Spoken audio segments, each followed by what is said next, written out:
What is up, everyone, and welcome to It's Called Soccer. This week, we're obviously going to be talking about the U.S. men's national team's roster going into the World Cup, doing a little bit of previewing about what that roster looks like, the biggest surprises, whether they were inclusions or exclusions, and talking through our starting 11. So this is the place to start if you're looking to learn more about this U.S. team going into the Qatar 2022 World Cup. I'm your host, Jake, joined by Tom and Manny today to go over this. What's up, guys? Manny, it's been a while since you've been on the pod. How you been doing? Just been kind of just laying low, doing the bit and whatnot. But happy to be here, glad to be here, and see, I got my World Cup jersey ready. So You ready? Tom, how about you? Doing okay. It's been a very busy week. I just got back to State College after traveling south for my grandmother's funeral. So glad to be back. Glad to be back in the U.S. spaces and hanging out. Ready to go with the final sprint to the World Cup just around the corner. Yeah, final sprint. And let's not waste any time, guys. We're going to get right into it. Let's talk about this roster. I know it was a huge lead up, right, from World Cup qualifying to the June friendlies and September friendlies. And we finally have those 26 names. I feel like I kind of want to start in the defenders, do something a little unconventional, skip the goalkeepers for now. I want to start in the we center will talk about backs. the goalkeepers, though, right? We will. We have to talk about them for sure because ESPN's lead story the other day was the goalkeepers. Okay. All right. I've been vetoed. Let's talk about the goalkeepers then, and let's just work our way up the pitch. All right, we're bringing three goalkeepers: Ethan Horvath, Sean Johnson, and Matt Turner. I think the biggest surprise here is Zach Steffen being left off. Manny, or Tom. Yeah, like I said, ESPN's lead story on Wednesday night was Zach Steffen dropped from roster. Crazy exclusion that I don't hate, and I think is a great move by Greg Berhalter. Clears the way for Matt Turner to be the starter, and frankly, Ethan Horvath has outperformed Steffen in the same league this year. Basketball is back, and BetOnline remains your number one source for all of your sports betting needs this season. You'll always find the latest odds, team matchup info, player news, and game trends at BetOnline. And as your continued source for all sports wagering information, BetOnline features live betting, free contests, and giveaways all season long. Always the fastest and easiest way to bet on all of your favorite sports and events, whether that's NFL, NBA, NHL, MMA, tennis, boxing, golf, and obviously the best sport in the world, soccer. Head to betonline.ag to join and receive your 50% welcome bonus with your first deposit. Make sure to use the promo code BELIEVE, that's BLEAV, to receive your rewards. BetOnline, where the game starts. Please gamble responsibly. I mean, this conversation is probably going to come up again and again for this roster, but I think one of the arguments against that is that Zach Steffen has been a huge core part of this team for so long, and there are a few other players that fit into this bucket. We put a lot of confidence in him. We put a lot of time and effort into developing him, especially with this team. So, Manny, were you surprised by this? Do you agree with Tom that it's the right decision? I think talking points and people surrounding the USMNT space have been kind of alluding to this for probably the last 2 or 3 weeks. So I think this was going to be expected. Most people were talking about how Stefan has just been in such bad form. Not only this season, but just even going back past last season. So I think this was expected, and so just to kind of see this actually confirmed, I don't know if this is confirmation bias to those people, but it absolutely speaks to that. So, did this make it more palatable then when you kind of look down the roster and see some of the other surprise players that were left off the list? Like for me, I didn't necessarily think Greg had it in him to leave someone like Zach Steffen off the list. I think like a lot of the conversation coming in is that we had a goalkeeper carousel, and so like not one goalkeeper stood out, as he's the number one guy. And so I think to Tom's point, This just gives us a clear number one. We don't have to worry about who's going to start from game to game. We know Matt Turner is going to be the starter, and then for whatever reason, if Matt gets hurt, Ethan is the next up, and then Sean's there obviously for for veteran support and vibes. So yeah. Tom, Sean Johnson, like, what's he going to add to this list? Sean Johnson is the leader of the goalkeeper room. He is the veteran. He is this generation's Nick Raimondo. He's been in every single camp dating back to 2018.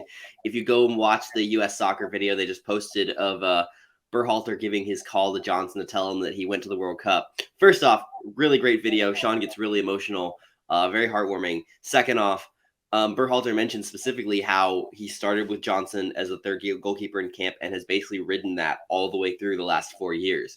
So Johnson is, for Berhalter, the guy who has been the veteran presence in the locker room. He looked great against Uruguay when he had to play a friendly earlier this year. He's just a veteran player. We don't expect him to get any minutes, but having a guy like that in the locker room is a huge deal when you have such a young team. Yeah.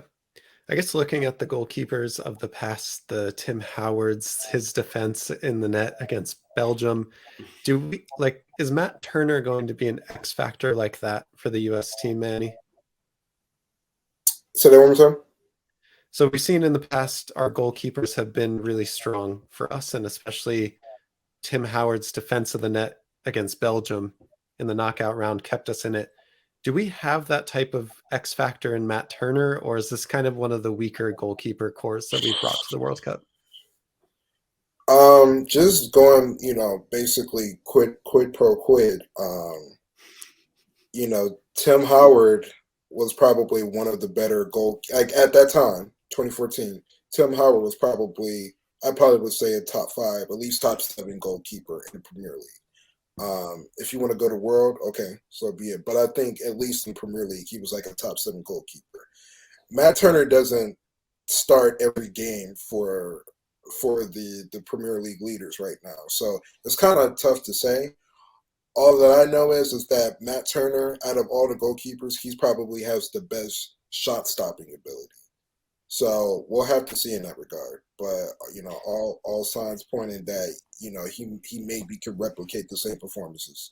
We'll have to see. Tom. Yeah, I agree. I feel like Turner is not going to be Stefan, or he's not going to be Howard. Sorry, we know that coming in. We know that he's not Brad Friedel. We know that he's not Tony Meola. But he is a really good goalkeeper. He has done nothing but stop shots for us. He's not going to have a Stefan-like moment where he goes on a walkabout and doesn't get the ball, as we've seen Stefan do, 3 or 4 times with just in 2022 for the U.S. in goal. I don't think you're going to have a goalkeeper for a while for the U.S. that is actually being used in the advertising material leading up to the World Cup like Tim Howard was. Tim Howard was kind of the star of that team leading up to the tournament. So we're not going to get that. But of all the goalkeepers in the pool, I do think Matt Turner gives us the best chance to advance and raises our floor of what our base expectations are more than Stefan does. Yeah, I totally agree with that. And for me, Matt Turner is kind of that really safe, cozy, warm option at the goalkeeper position. When he's between the sticks for the U.S., I just feel like he's not going to take a ton of risks. He'll be a great shot stopper. And that's that. That's what you need from the goalkeeper. Greg said something really interesting about bringing Ethan Horvath, which was essentially when Ethan Horvath has been called to action from the bench as a goalkeeper for the U.S., he has always come up big, whether that was in Nations League final against Mexico or other opportunities that he's had with the U.S. That was kind of the reasoning that Greg gave to bring Ethan Horvath over Zach Steffen. Is there something to the story of kind of Zach Steffen wanting to be the first option, and if he wasn't going to be that, then it was just worth it to not have him on the roster? You know what, I feel like that's he said, she said. There hasn't been any like definitive. There hasn't really been a definitive article or link that said that he would, that he said that. So I'm not gonna buy into that. But I don't know. I find it hard to believe the player would just completely flat out turn down a World Cup because they weren't the starter. Fair. Agreed. But it does make it easier to put Matt Turner at number 1. Gives him confidence in the net for the U.S. Oh yeah, All right. for sure. Anything else to say about goalkeepers? I want to say something. So my approach to this roster probably would have been a little bit different. So you get the 3 extra spots. Those 3 last spots maybe might not have get any to little minutes. I personally would have brought some players that maybe not necessarily would have played a role, but like some of the younger guys that you would have, you just want to bring them to get the experience. So then once 2026 comes around or beyond, they know what it's like to be in a tournament like this. So I probably, again, Sean Johnson probably won't play. I personally probably would have tried to call up Gabriel Slonina and Interesting. have him be on the bench, just watch, observe.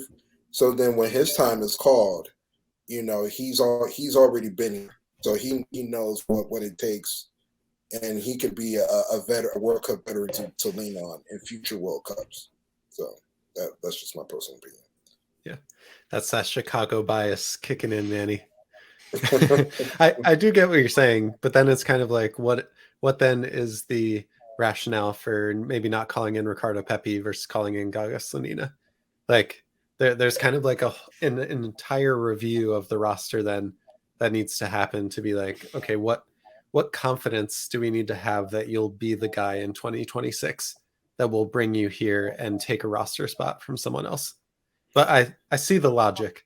I just feel like Sean Johnson has been such a Greg guy, like a Greg leader in the locker room, that Gaga Slonina, he has to really be cemented as the number 1 for the U.S. for us to consider that. We're gonna have to have like this whole discussion on vibes at the end of this because there are a couple names that are going to be very vibes based. Sean Johnson is our first vibes guy. Even the guy that we'll talk about for vibes, which is Christian Roldan, that's kind of where the meme came from. That's actually the one that I feel best about being on the roster, honestly.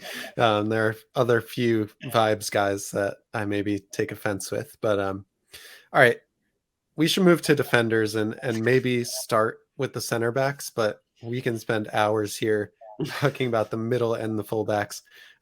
We're bringing 4 center backs, guys. Obviously, Chris Richards and Miles Robinson are injured, so we are bringing Walker Zimmerman, Tim Ream, Aaron Long, and Cameron Carter-Vickers. 4 center backs. 1 is definitely going to be the starter in Walker Zimmerman. And then we have 3 that are vying for that left center back position. So Tom, where are you at? Yeah, go ahead, Manny. I was going to say, so can I maybe engineer like another question before we? You absolutely. I'll tell you may. what. I'll tell you what. Let's go with your original thought process, and then we'll come to this question after this question. All right. So Aaron Long, I think, is the name we have to start with, right? I mean, it's been forced on us, so I think we do. I mean, there are better options out there. I think that this is one of the spots where I would agree with the roster critiques of Eric Palmer-Brown or Mark McKenzie. I think I would rather see Mark McKenzie than Eric Palmer-Brown, although he has been captaining Troyes recently, which is an important thing, even if it's not been his best season. So even if you look to the MLS, there is a better name that's been outperforming him in MLS in Matt Miazga. You could even go to the championship and look at Austin Trusty. There are names that I think are better suited for this spot than Aaron Long, but unfortunately, Aaron Long is probably our next vibes guy, and as a guy that Berhalter has trusted for years, and I'd expect him to start the first match, although would you put a Jonathan Lewis situation from the last Gold Cup out of the realm of possibility? Can you even really consider him a vibes guy? Because it's just like, it seems like Greg is really trying to make this one stick. I think you have to upgrade him. I personally wouldn't upgrade him as a vibes guy, but I think based on the situation at hand, Greg is going to try to make this work, and so I think we all expect that Aaron Long will start for the foreseeable future in this tournament. I don't know if I say for the foreseeable future of the tournament. Remember, we brought two wingers to the 2021 Gold Cup, and everyone had this exact same critique of Jonathan Lewis being there. Jonathan Lewis put in one of the worst performances I've ever seen from a U.S. player in that first game of the Gold Cup, and we never saw him again. There is a chance that Long starts against Wales, looks terrible, and never sees the field again. That's not good for us, though. It's not. It's absolutely not a good thing. But I want to believe that, but he has not given me confidence that that is the case. So it's just more so of a wait and see situation. But yeah, I am going to go out on a limb here and say that I don't think Aaron Long is going to start that first game. I feel like Greg has entered the realm of making some key decisions that are against what I would think is like a Greg decision. And what I mean by that is, for a long time, I would trust that he would pick guys that are his guys that have been with him for a long time, that he's chosen over more talented or maybe more productive players. And here with this roster, in some of the recent friendlies, I just feel like he's kind of gone against that and shown me that he can say no to some players that have been with him for a long time or he's built this relationship with. And just going into camp, or I guess the week before the World Cup starts, Tim Ream is captaining Fulham, their top table Premier League right now, in the top table of the Premier League right now. Cameron Carter-Vickers is captaining Celtic, which bombed out of the Champions League, but again, still a great team. I just can't see Greg bringing those four center backs and saying, yep, in the most critical game against Wales where we need 3 points to start off, I'm going to pick Aaron Long as my other center back. So I have been working on a theory on various Discords this week of a normal stereotypical Greg versus a pragmatic Greg that only shows up around big tournaments and when his back is against the wall. And I think we have entered the realm again where pragmatic Greg has showed up. We haven't seen him for a while, but he does show up in areas like the 2021 Nations League where he made very difficult calls. And in certain times during World Cup qualifying when our back was against the wall. When Greg needs to, he pulls out names that you wouldn't expect and benches players that you wouldn't expect. In World Cup qualifying, he sent Sebastian Lletget out to pasture, which is something that I don't think any of us would have seen coming based on the last year. I think we're seeing this sort of Greg Berhalter show up, who absolutely knows how to win big games, or at least how to put himself in the position to win big games, which works out in the favor of someone like a Tim Ream. I also have done a lot of listening to Berhalter's discussions with the media about this roster, and one of the things he talks about a lot is familiarity of people who play in England.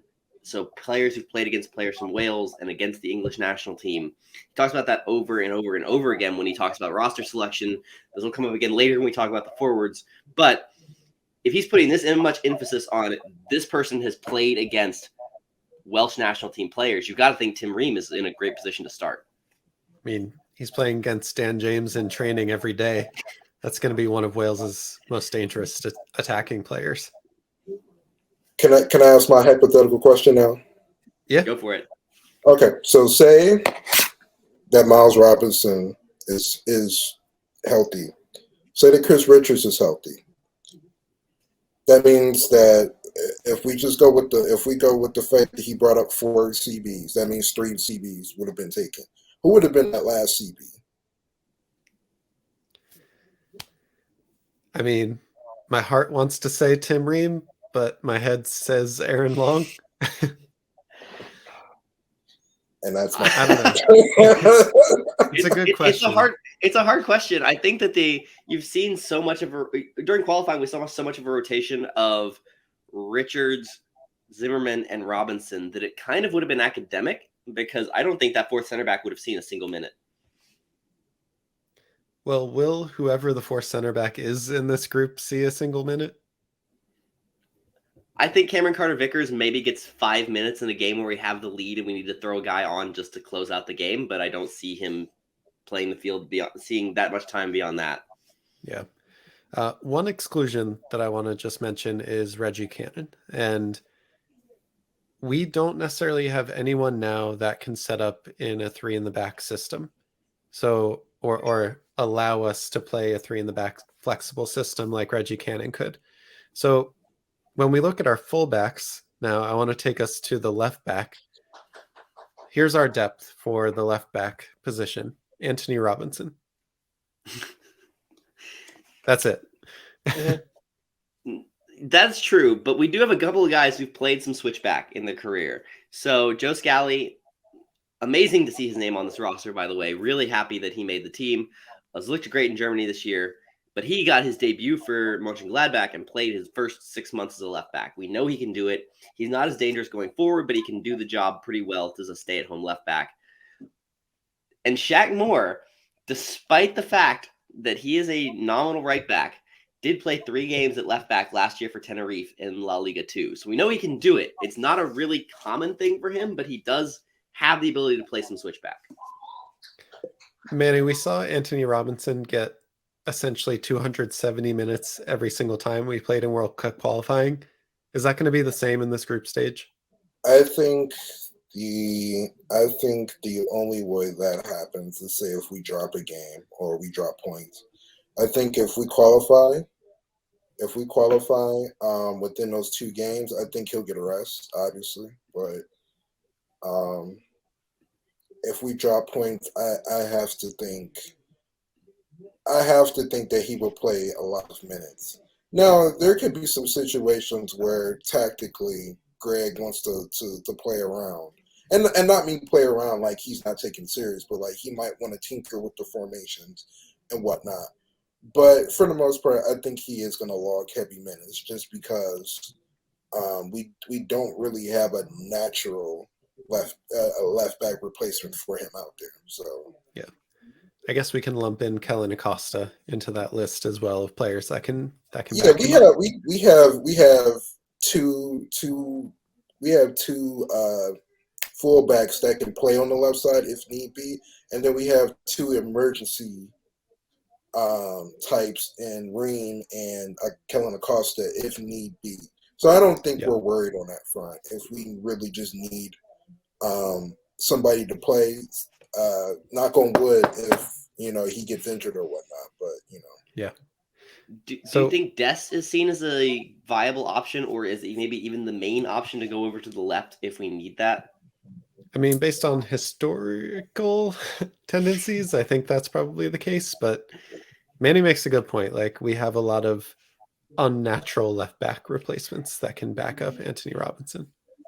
Going back to that 2019 deep dive I did, though, one of the things that I remembered way too much of was Tim Ream at left back and how much U.S. fans hated Tim Ream at left back. So let's hope we don't get to that. He's a great center back, but I don't think he can do the job anymore at left back. He wasn't even really a bad left back in that tournament. He was actually one of the solid pieces in the back during that tournament. So I get it. He's not the most fleet of foot anymore. I get it.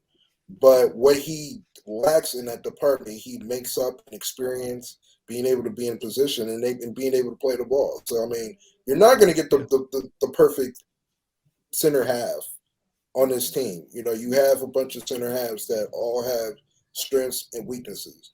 It's all about putting the right combination together to mitigate those, if that makes sense.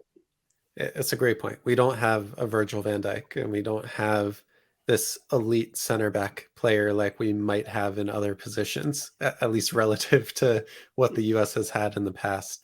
So if we have Anthony Robinson on the left, we then have 4 right backs on the roster: Serginho Dest, Shaq Moore, Joe Scally, and DeAndre Yedlin.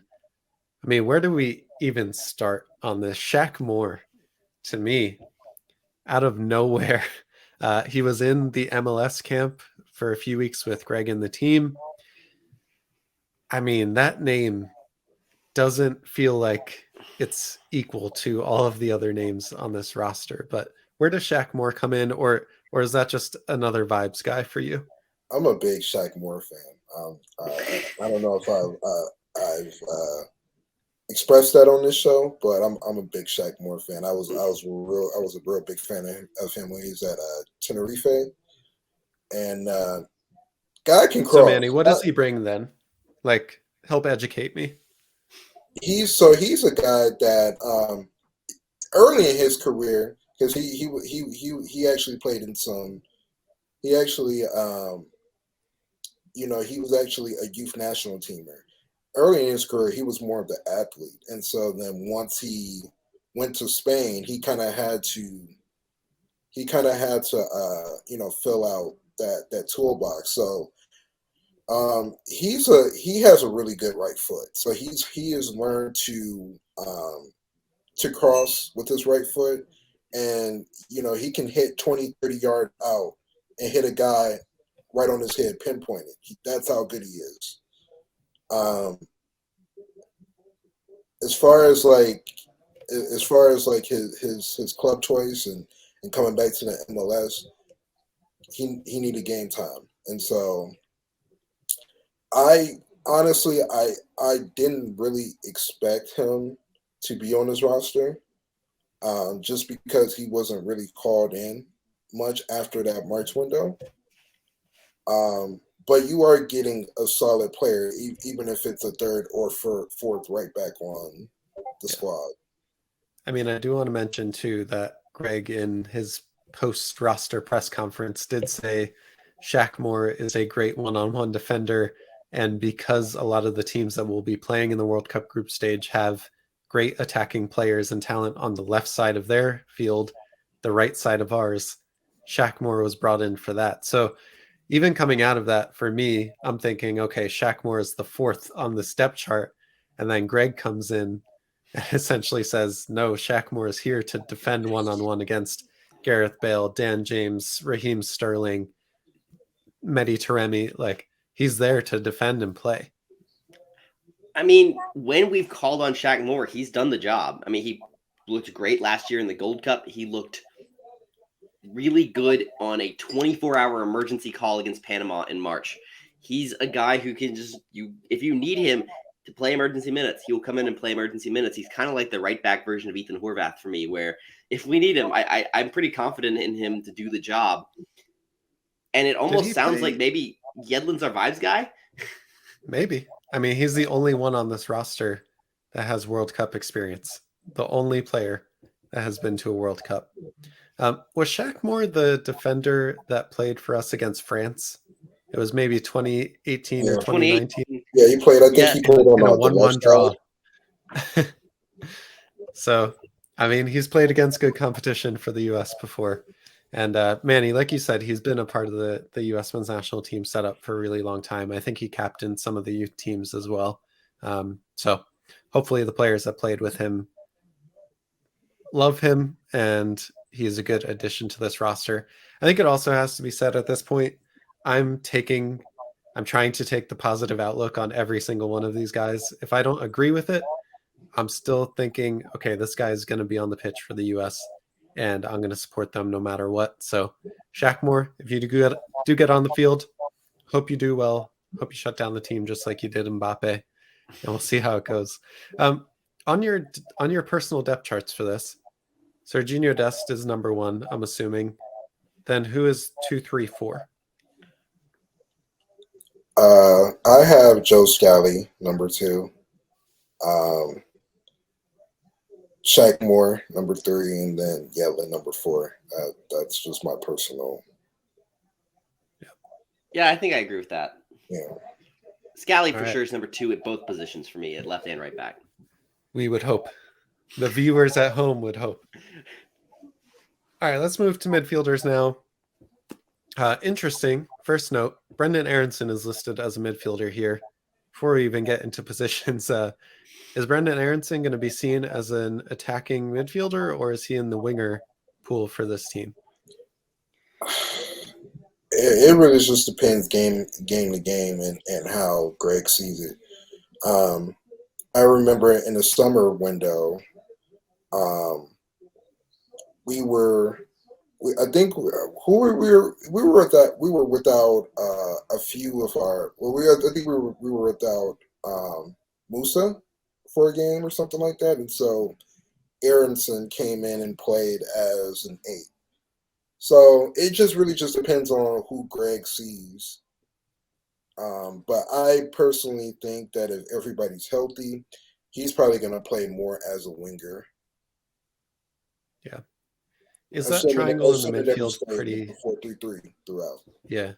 Is that 3 in the midfield pretty much set between Tyler Adams, Weston McKennie, and Yunus Musa? I know some people have talked about maybe replacing Musa or replacing McKennie with Gio Reyna or Brendan Aronson.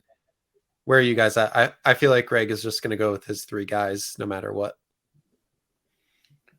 I don't know.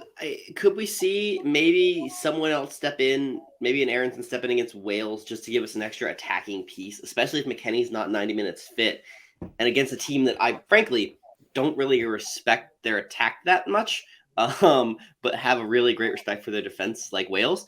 We know they're going to be tough to break down. It might make sense to use McKennie off the bench, throw Aronson on as an 8, and just give yourself basically 3 wingers and a striker to try and break down that low block. Yeah. Manny, where are you at? Do we play one of these kind of flexible 10s, 8s wingers in one of those positions, or do we go with Musa and McKennie? I think we just need to do more than I think we need to tinker around with the formations a little bit more. I personally don't think that we're using the formation that best utilizes our players. Yeah. That's just my personal opinion. So. Putting on your pragmatic Greg hat, what formation does? 4-2-3-1. With more of a 10, like Gio Reyna, Brendan Aronson. Yeah. Okay.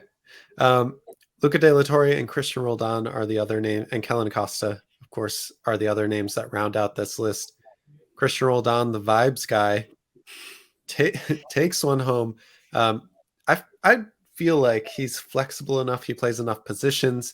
He's loved in the locker room. Like, I don't necessarily have a huge issue with bringing someone like Christian Roldan on, but were there any huge surprises for you guys in the midfield positions? I'm surprised that no Malik Tillman. I thought that was almost like a lock, but Yeah, and on the day of the roster announcement, he scored as well. Yeah, I thought for sure. I thought for sure Tillman was going to be on this roster, but I don't know if you guys have seen the Markel Santi Twitter thread that they just did about Christian Roldan, but they mentioned in that Twitter thread all the different ways that Roldan essentially from the bench will tell guys, hey, look, you're not using this space effectively. If you move into this half space, or if you can find this little pocket, you're going to be a little bit better. Or if you can make this pass more, it'll break them down a little bit easier. Roldan apparently is not just there to be a great figure in the locker room, but players like Weston McKennie have said that he will come up to them at halftime during a match and just completely make them a better player. So having someone like that who has the eyes to spot things from the bench and has a good tactical knowledge of the game is an important thing in a World Cup where we don't expect all 26 to play. So you're essentially giving yourself an extra assistant coach on the bench in addition to someone who's loved in the locker room. I want him as player coach. I'm saying it now. I want him in the Wayne Rooney player coach role. Yeah, Malik Tillman was a surprise, more just because of how much he had been playing for the U.S. He committed to the U.S., so I would assume some of those conversations were around the World Cup. Not necessarily a guarantee, but there's a good opportunity for him to come in. He's been playing well for Rangers, so I hope that doesn't give any kind of negative feelings in the future. But I mean, Malik Tillman has committed to the U.S., so we'll see what happens in the future. All right, let's talk about wingers. Christian Pulisic, Gio Reyna, Timothy Weah, Jordan Morris. Tom, reaction? I don't quite understand it, and I feel really bad for Paul Arriola here. I mean, I don't expect Morris to play many minutes, except maybe a desperation throwing the kitchen sink at the game, see if we can't get a goal. There's some arguments he made that Malik Tillman's better for something like that than a Jordan Morris, but I feel so bad for Paul Arriola, who's done nothing but work so hard for the U.S. over the last 4 years, and Morris gets the nod. listening to Berhalter talk about that specific call, he said it was really hard for him, but the way that he phrased it was brutal, saying that, we've had a lot of injuries for the last 4 years to players like Christian Pulisic and Jordan Morris, and it gave Paul Arriola a false sense of security. Even specifically using the phrase false sense of security, which is just such a brutal way to phrase that. I feel so bad for the guy. I would have preferred to see Paul, obviously, as you can hear me talk about this, but Jordan Morris is the guy, and he did score. He's the last player to score for the U.S., so hopefully he's got it in him. Thoughts on Jomo, Manny? He likely won't play, so oh well. Okay, so Manny, then if we're playing in a 4-3-3, is Christian Pulisic your starting left winger, and then who's on the right? I got Gio. People could argue Brendan. People could argue Tim. It's still Gio all day for me. I think that's a good problem to have for the U.S. Mm-hmm. And we're finally healthy. Finally healthy, and it's just at the right time for the World Cup.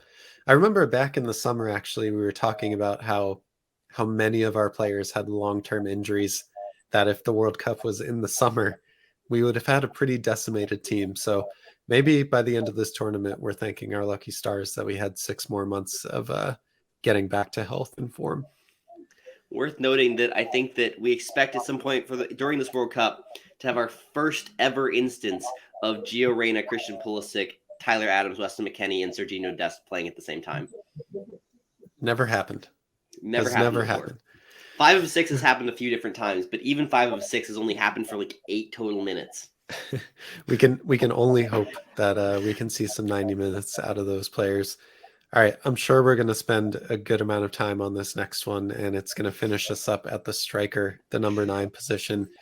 Jesus Ferreira, Josh Sargent, and Haji Wright, leaving out Ricardo Pepi and Jordan Pefok. I didn't agree with it. I personally would have called him up, but that's Greg for you. It's crazy that Ricardo Pepi is not on this roster. Not just from he's scoring right now, which I thought was a lock for him, but also from he was the only Mexican American in contention for the roster, really, besides Paul Arriola, and it's frankly wild that he didn't end up getting called. Just even if he's not going to play, like, you would think that from a dual national recruitment perspective, it would be worth it to use a roster spot to make sure that Pepi was there and getting the nod to play, which is not a great reason, but being pragmatic, looking towards the future, it would have been nice to see that. It's just crazy to me that he's not on this roster. He's done so much for the U.S. men's national team, and I feel like he's earned the call. I just don't really understand. So, like, for a lot of instances for these players, when I look at it in a vacuum, it makes sense, and I can make the argument for every single one of these players. But when I take that step back and say to myself, Greg specifically brought Ricardo Pepi in to these last few friendlies to try and give him some confidence and give him some form so that he could come into the World Cup with that. And since then, since those camps, he's essentially scored or assisted in every single game for his team Groningen. Like, where did he go wrong, or how did Haji Wright slip into this position? So I did watch a bunch of the stuff that Berhalter said about this, and Haji Wright is not the name that Berhalter looked at when he was looking at Pepi on this roster. He essentially said that Pepi, Ferreira, and Sargent would have been 3 redundant strikers who basically play the same game, and he didn't need all 3 of them. Sargent was looked at as being a hybrid between a very big physical striker that you can throw on when you need a goal late and a pressing, pass-heavy striker who can do the job that Berhalter wants his starter to do, which left it coming down to Ferreira versus Pepi for one spot and Pefok versus Haji Wright for the other, with Sargent sort of being the lock of the 3. So the question becomes, Jesus Ferreira versus Ricardo Pepi. Personally, I would have gone the other direction. Berhalter's argument sort of centered on the fact that Sargent plays in a more physical league and is familiar with the players. It didn't really give a reason for Ferreira besides him being there a lot, and that Pepi, he didn't really value the physicality of the Eredivisie. And frankly, Pepe's underlying numbers are pretty bad right now. How do you mean underlying numbers? He said for Ferreira, he's like, he understands the way we like to play. That was his words of endorsement for Ferreira. Yeah, that's basically it. And he likes that Ferreira can drop in and sort of combine in the midfield. But by underlying numbers, I mean that while Ricardo Pepi has about 0.5 goals and assists per game right now, he has less than a tenth of an XG per game, or about a tenth of an XG per game. He is scoring and assisting on very low quality chances right now, and it's not really sustainable for a long term. You would think that maybe it could continue through a World Cup, but look at what Jordan Pefok's low XG numbers have gotten him in the last 10 games, which is not a single goal since September, and now dropped from the starting lineup of Union Berlin. Yeah. So if Josh Sargent then is the physical striker that you can throw on at the end of the game, what's Haji Wright? No, that's Haji Wright. Josh Sargent is the hybrid physical striker who can also play both. Who he is the best of both worlds. Berhalter specifically mentions him as being able to do the physical stuff well and the pressing stuff well that he wants from a striker. And it sounded to me like Josh Sargent was his starter. Yeah. So let's do that. Let's go through a starting 11 then. And this is going to be our best 11, not necessarily playing for one opponent or the other. When we go to goalkeepers, I think we can all agree Matt Turner is the number one. Defenders now, fullbacks Anthony Robinson and Serginho Dest are pretty much 99% of all of the fans. Okay, you are now in charge of the team. Who are the two center backs that give you your best 11 on this roster? My personal two are Tim Ream and Zim. Yeah, Manny? Agree. Yeah, I also agree. One challenge to that. That leaves us with probably two of our slower center backs, or at least the combination of the two of the slower center backs.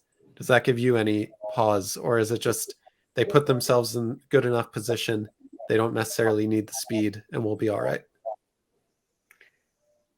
I think that Zimmerman's underrated for his speed. I think that he can do the job of covering for Tim Ream. If you wanted someone to sub in there, I think I would possibly sub in Carter Vickers for Ream, or just to sort of give you that more athletic duo. But I don't know. It's difficult. I think that Ream and Zimmerman have done enough to earn the job for me, regardless of their speed. And Carter Vickers is sort of a rotate in for one of those two if you need someone to play a high line. Yeah. All I know is we're avoiding Aaron Long with the plague. Like the plague. Anyone but Aaron. But again, if he's on the field, go Aaron Long. Yep. I want you to do well. Okay, midfielders, Tyler Adams, Weston McKennie, Yunus Musa. Any issues there? That's my three. All right. And up top, Manny, who you got top three? I say Pulisic, Sargent, Gio. I'm going to agree with that. I'm going to disagree there, and I'm going to say Pulisic, Sargent, Weah. Okay. I like Gio. I like Gio off the bench, actually. I think that him running against tired legs for other teams is going to be a great spot for him, and I just have a hard time looking at Weah's contributions over the last year and saying that he doesn't deserve to be on the field for the U.S. as our most dangerous player. I mean, at least in that right wing spot, we're talking about what, two Champions League wingers and one that's making a name for himself at Leeds. So we really can't go wrong. But yeah, I mean, I'm gonna side with Manny and give Gio Reyna 2 votes out of 3 because he, like, I know for a long time we've been without him and we've done okay, but he is a generational talent, and I really feel like he needs to be on the field if we can fit him in. It's fair. All right, guys, the roster is out. We've broken it down position by position, player by player. Manny, I want to start with you on this question. Based on your expectations for who we were going to bring in, does this change your expectation at all of what you're looking for in the U.S. performances? Like in what way? So I guess before the roster came out, Did you have a specific expectation of getting out of the group? And does this change that? I think from a fan base standpoint, I think, the initial, I guess the initial reactions was like, okay, we should at least get out the group. Um, and I think though, and I honestly think that goal is still an achievable goal. Um, with the roster being picked, I think that's still the goal, to try to get out of the group stage. So yeah. Tom, how about you?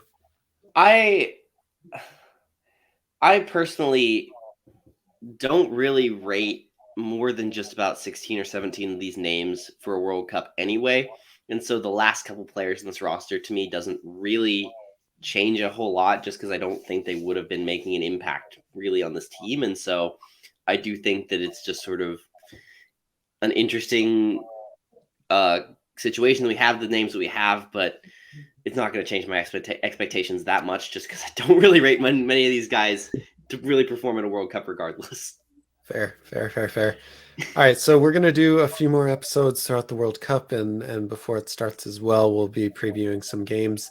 But guys, we are now 1 week away. Next Sunday will be the kickoff, Ecuador versus Qatar. What's your last word?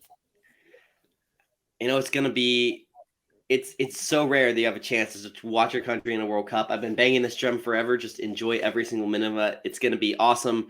Find a watch party. Host your own watch party. The American Outlaws will have really big ones in pretty much every major city in the country.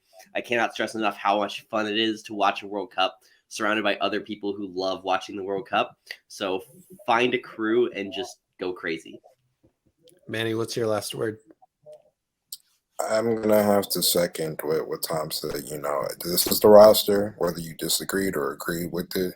This is the roster we have. So just enjoy this time, because this only comes around every 4 years, and thank God that we're not like other nations like Italy now, that they won't see a World Cup for 12 years now, possibly for 12 years. So yeah. It's been 8.5 for us, so I know we especially, and probably if you're listening to this or watching this, you are a hardcore fan. So just make sure to enjoy it through the highs and the lows and everything in between. You're not going to get this chance every so often. So make sure to subscribe to the channel so you can see all the other videos coming for the World Cup. And if you like the podcast and you're listening to it on a podcast app, make sure to give us a good review, and it helps a long way to share this with more people. Thanks everyone so much, and we'll see you next time on It's Called Soccer.